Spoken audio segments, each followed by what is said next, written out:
देशलाई देखाउने, चिनाउने, नेपालको आवाज त्यहाँ पुर्याउने प्रयत्नहरू भएका छन्। यस्ता सकारात्मक कुरा हामी देशकै गौरवको रूपमा हामीले लिनुपर्छ।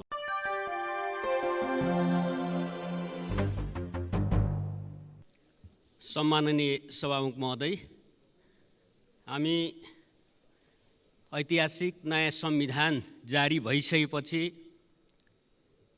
प्रतिनिधि सभाको दोस्रो कार्यकाल, त्यसको दोस्रो अधिवेशनको अन्ततिर हामी उभिएका छौँ।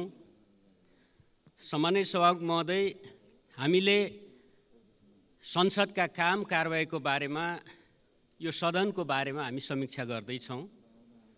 म आफ्नो दलको तर्फबाट केही धारणा राख्न चाहन्छु। त्यस अगाडि यो दशैंको मेलो पारेर केही किताबहरू पढ्ने मौका मिल्यो सभामुख महोदय।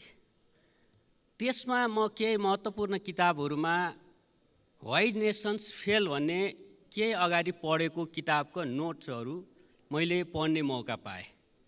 त्यसैगरी नेपालको सामाजिक सांस्कृतिक संरचनाको बारेमा, सोचको बारेमा, चिन्तनको बारेमा लेखिएका केही महत्त्वपूर्ण किताबहरू पढ्ने मौका मिल्यो र अरू केही महत्त्वपूर्ण पुस्तकहरू पढ्ने मौका मिल्यो र आफ्नो सोच, आफ्नो देशको बारेमा, हाम्रो सोसाइटीको बारेमा केही थप नयाँ धारणाहरू बनाउने मलाई मौका मिल्यो। त्यसरी हेर्दा हामी आज स्वाभाविक रूपले बहुलतायुक्त समाजमा छौँ।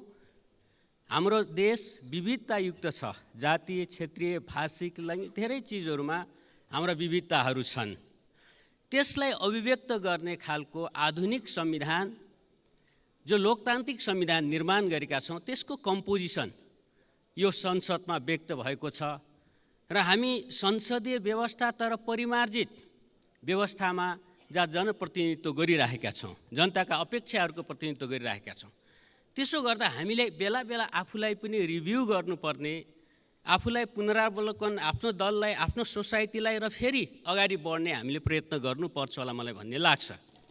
यसरी हेर्दा हामी नेपालीहरूले आफ्नो संस्थाहरूलाई बलियो कसरी बनाउने, कि संस्थागत निर्णय, बलियो संस्थाहरू निर्माण गर्ने हाम्रो प्रयत्नहरू, राष्ट्रिय प्रयत्नहरू बेला बेला हुने गरेका छन्, तर त्यो चाहिँ सार्थक रूप लिन सकेका छैन।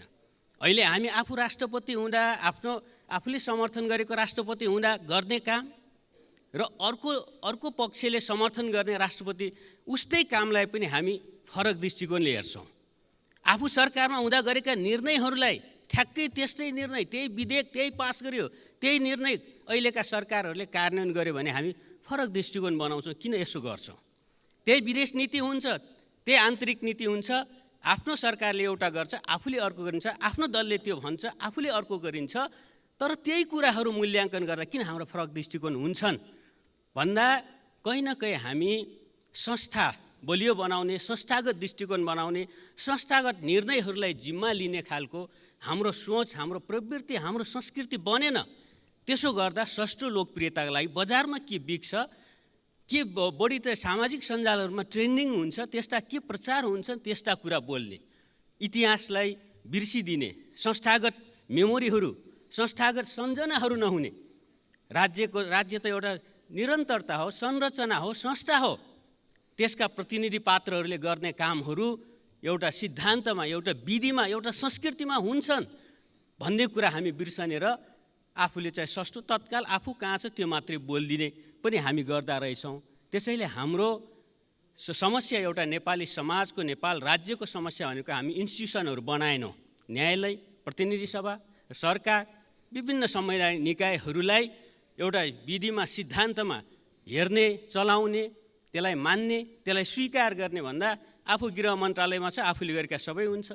आफू नहुने बित्तिकै त्यही गृह मन्त्रालय, गृह प्रशासनले गर्ने काम शङ्काको दृष्टिमा पर्छ। त्यही न्यायालय आफूले भनेको जस्तो यसो आफ्नो पृष्ठभूमि जस्तो देखिने खालको न्यायाधीशले फैसला गर्यो, सबै स्वीकार्य हुन्छ। अलि फरक पृष्ठभूमि जस्तो देखियो भने त्यही कुरा अस्वीकार्य हुने, उस्तै खालका कुराहरू किन हुन्छन् भन्दा हामीसँग त्यस्ता संस्थागत मेमोरीहरू या संस्थागत संस्कारहरू बनेनन्। कसले चेयर गरिरहेछ, कसले सरकार नेतृत्व गरिरहेछ, कसले निर्णय गर्दैछ भन्ने कुरालाई हेरेर तात्कालिक दृष्टिकोण बनाउने हाम्रो प्रवृत्ति छन्। सम्मानित सभामुख महोदय, यसबाट पछि हटेर हामीले संस्थाहरू निर्माण गर्ने, संस्थाहरूलाई बलियो बनाउने, संस्थाहरूलाई हामीले चाहिँ कामकाजी बनाउने, विधिसम्मत बनाउने, त्यसलाई परिमार्जन गर्दै जाने खालको राष्ट्रिय दृष्टिकोण बनाउनु पर्छ होला भन्ने मलाई लाग्दछ पहिलो कुरा। यसका साथसाथै कि हामीले राष्ट्रिय प्राथमिकताका विषयमा राष्ट्रिय दृष्टिकोणहरू निर्माण गर्नुपर्छ र हामीले हाम्रा संस्कारहरूलाई, हाम्रो संस्कृतिहरूलाई, हाम्रा परम्परालाई टेकेर आधुनिकताका साथ अगाडि जाने हामीले एउटा आफ्नो आत्मविश्वास पनि निर्माण गर्नुपर्छ। त्यसको लागि हाम्रो संस्कृति अलिक पिछडिएको, सामन्ती खालको, अलिकति चाहिँ आदर्शवादी खालको हाम्रो समाजको बनावट, त्यसो गर्दा त्यसले अन्ततः के गर्छ भने आफ्नो कर्ममा विश्वास, मैले गर्छु, म सक्छु, मैले गरिरहेको छु, यो काम मेरो पार्टीले गरे, मेरो सरकारले भन्दा पनि कसैले गरिदिएको त्यसो खालको भन्दा सरकार परिवर्तन कसले गर्छ? विदेशी शक्तिले या अरू कसैले। देश निर्माण कसले? अरू कसैले अनुदान, चन्दा, सहयोग गरेर। यो केही पेपर आयो, केही सोचहरू आयो, कसले? अरू कसैले ल्याइदियो। किन भन्दा हामी भाग्यवादमा विश्वास गर्छौँ, अर्को शक्तिमा विश्वास गर्छौँ, हामी आफूमा विश्वास गर्दैनौँ।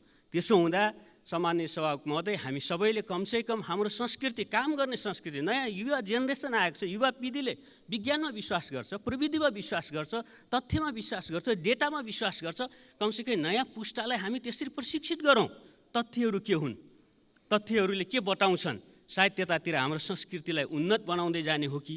त्यसै गरी हामी कतिपय देशहरू, एकल खालका देशहरू, एउटै पहिचान खालका, एकल भाषा, एकै जाति, एकै संस्कृति, अलि बढी एकरूपता छन्। हाम्रो त्यसो होइन, विभिन्न सभ्यताहरू मिलेर बनेको देश हो, जहाँ आपसी सद्भाव, सामाजिक सद्भाव, दसैँको टीका मुस्लिमहरूसँगै बसेर लगाएर छ। मुस्लिमहरूको पर्वहरू हामी चाहिँ हिन्दू पृष्ठभूमिका साथीहरूले, नागरिकहरूले मनाइरहेको हुन्छ। अरू विभिन्न जात जाति समुदायका संस्कार संस्कृतिसँगै मनाउने, सेलिब्रेट गर्ने खालको गर्छ। यो हाम्रो मिलनको संस्कृति, सद्भावको संस्कृति हो। यसलाई प्रवर्धन गर्दै हाम्रो प्रयत्न। त्यसको अर्थ कि चाहिँ अलि बहुसङ्ख्यकले मान्नेलाई अरूले मानिदिएपछि मात्रै प्रवर्धन होइन। अल्पसङ्ख्यकहरूका अधिकारहरू, अल्पसङ्ख्यकका भावनाहरूलाई पनि यो राज्यको हो, सम्पत्ति हो, राज्यको मूल प्रवृत्ति हो भनेर त्यसलाई आत्मसात गर्ने, राज्य निर्माण गर्ने, राज्यका संरचना निर्माण गर्ने, कहीँ न कहीँ त्यहाँ हामी कहीँ चुकेका छौँ।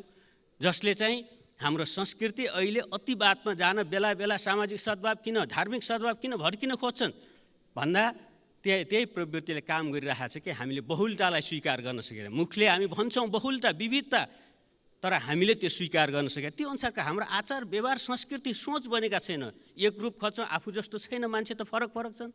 एकै खालको ड्रेस लगाएका मान्छे देखिँदैनन्, एकै खालका सोच प्रवृत्ति, एउटै भूगोलतिरका मान्छे देखिँदैन, एउटै रङका, एउटै धार्मिक समुदायका मान्छे नदेखेपछि हामीलाई के बिग्रियो, आपत लाग्यो भन्ने जस्तो लाग्छ। होइन, यो प्रगति हो। यो अगाडि बढेको छ हाम्रो सोसाइटी। यसलाई प्रगति मान्दै अझै यसलाई उन्नत कसरी बनाउने, त्यसतर्फ सायद हामीले काम गर्नुपर्ने हुन्छ होला।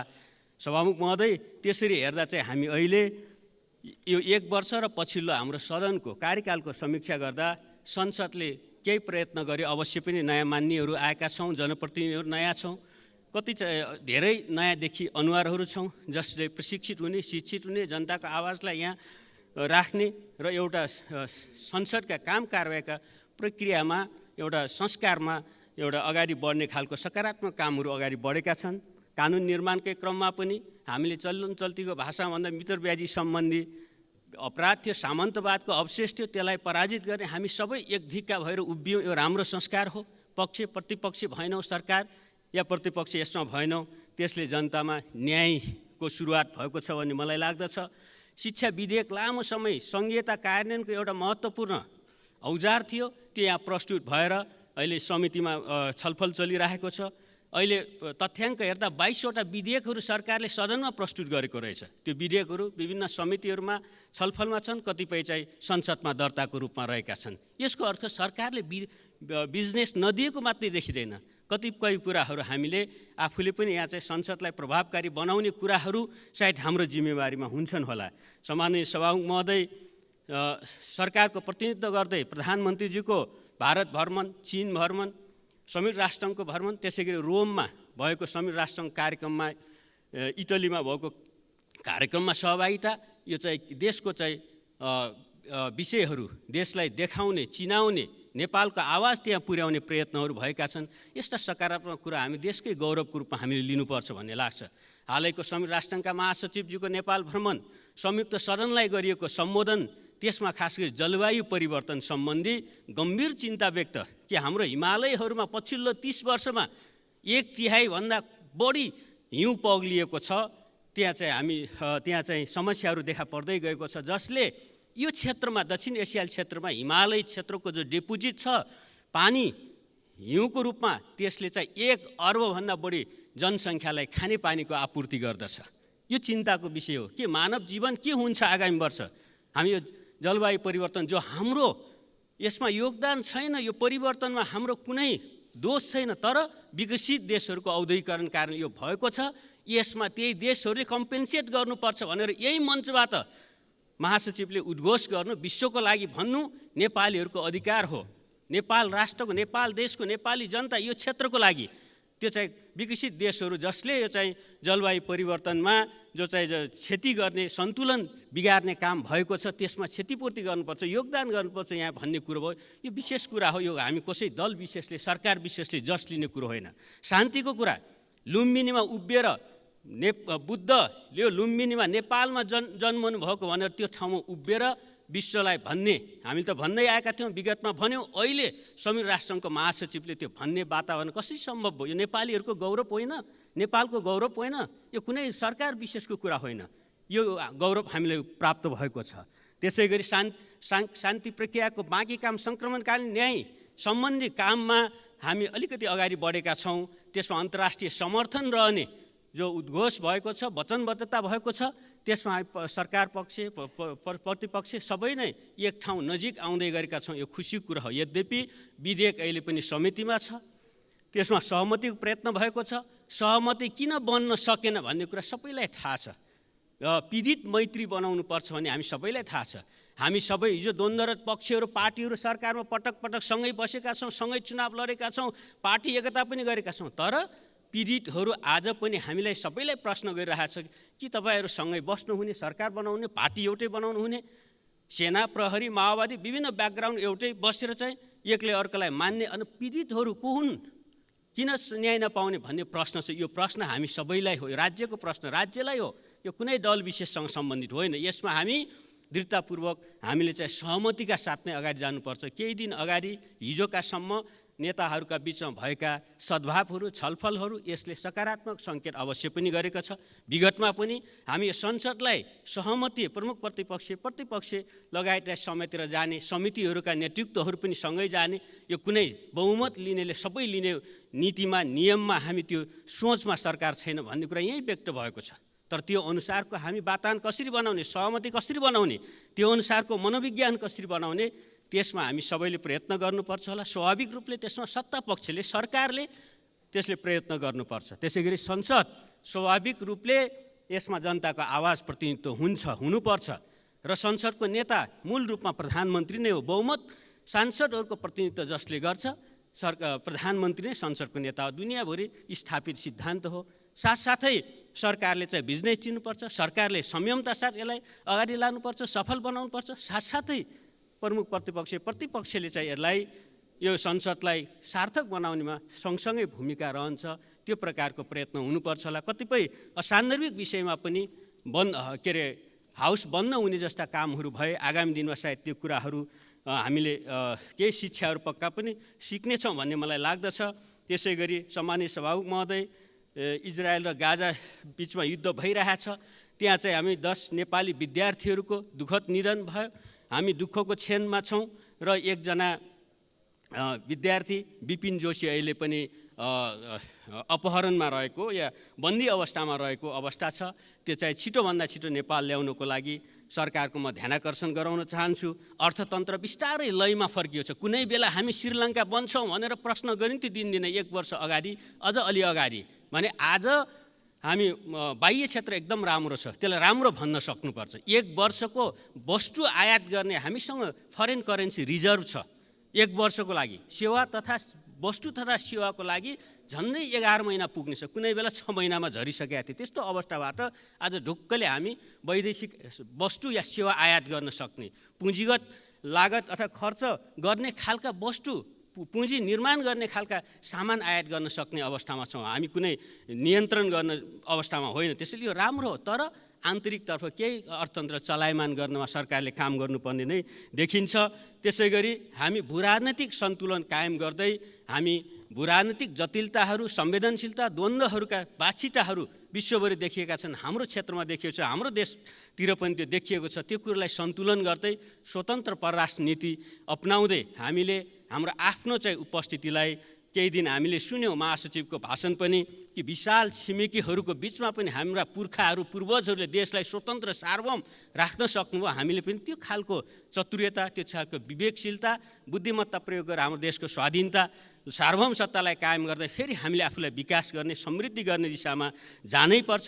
कतिपय कुराहरू यहाँ उठेका छन् कि जस्तै जनयुद्ध दिवसको बारेमा जो कुरा चाहिँ यहाँ म स्मरण गराउन चाहन्छु, माघ 19 गते त्यो निर्णय भएको रहेछ। पूर्वोक्ता माननीयज्यू उप प्रधानमन्त्री हुनुहुँदो रहेछ, त्यही क्याबिनेटले गरेको रहेछ भन्दा अब यो कुरा कस्तो हो, मैले सुरुमै हाम्रो संस्कारको चर्चा गरेँ। म विषयमा व्यक्ति केन्द्रित म कोही बताउन चाहन्न कि हाम्रो संस्कार कहाँबाट आउने हो। हामी आफैले गर्ने, अर्को ठाउँमा जाँदा त्यही फेरि अर्को हुने कसरी हुन्छ यो कुरातिर म धेरै कुरा आलोचनाको विषय भन्दा हाम्रो संस्कृति संस्कार सुधार गरौँ हामी सबैले आफूतिर फर्केर भन्ने कुरा राख्दै म सम्माननीय सभामुख महोदय कि प्रधानमन्त्रीजीले हाउसमा महिनाको पहिलो हप्ता प्रश्नोत्तर गर्ने, जवाफ दिने, संसदप्रति उत्तरदायी हुने, सरकार जनतासँग उत्तरदायी हुने खालको प्रयत्नहरू जो नयाँ यो सदनबाट सुरु भएका छ, यस्ता नयाँ कुराहरूलाई हामी आगामी दिनमा अझै परिष्कृत गर्दै जाउँ। संसद सबै जनताको आवाज यहाँ उठ्नुपर्छ, सुनिनुपर्छ। साथसाथै यो संसदलाई पनि अझ कसरी कार्यविधिमा विकास गर्ने, कतिपय पार्लियामेन्टहरूमा हाउसमा छलफल हुन्छ, बहस हुन्छ, अनि यसलाई अझ दलीय सहमतिहरू बनाउन, एउटा राष्ट्रिय सहमति जस्तो बनाउन मिनी पार्लियामेन्टहरू, संसदीय समितिहरूमा क्लोज मिटिङ हुने गर्छ। कतिपय अनुभव त्यस्ता छन् विकसित देशहरूका, यसका राम्रा अभ्यास गरेका देशहरूमा त्यहाँ चाहिँ क्लोज डायलग गर्ने। यहाँ त हामी मिडियामा बोल्नु, यो फुल हाउसमा बोल्नु र समितिमा बोल्नु र बाहिर पार्टीमा बोल्नु एउटै हुन्छ। पार्टीको धारणा घोषणा पर्छ, एकजना मान्य आएर पढे पनि हुने जस्तो हाम्रो पार्लियामेन्ट्री अभ्यास छ। मैले नकारात्मक मात्रै भनेको छैन, यसले जनतालाई सुसूचित गर्छ, सहभागी गर्छ, डाइरेक्ट डेमोक्रेसीको अभ्यास हुन्छ। तर कतिपय राष्ट्रिय विषय, संवेदनशील विषयहरूमा सहमति खोज्ने विषयहरूका विधि के हुन्छन्, आगामी दिनमा यसतर्फ पनि काम गरौँ। हामी सबै मान्य ज्यूहरू, आम नेपाली जनसमुदाय, म आफ्नो दलको तर्फबाट आउँदै गरेको तिहार, छठ, नेपाल सम्वतको सन्दर्भमा हार्दिक शुभकामना व्यक्त गर्दै बिदा हुन्छु। धन्यवाद।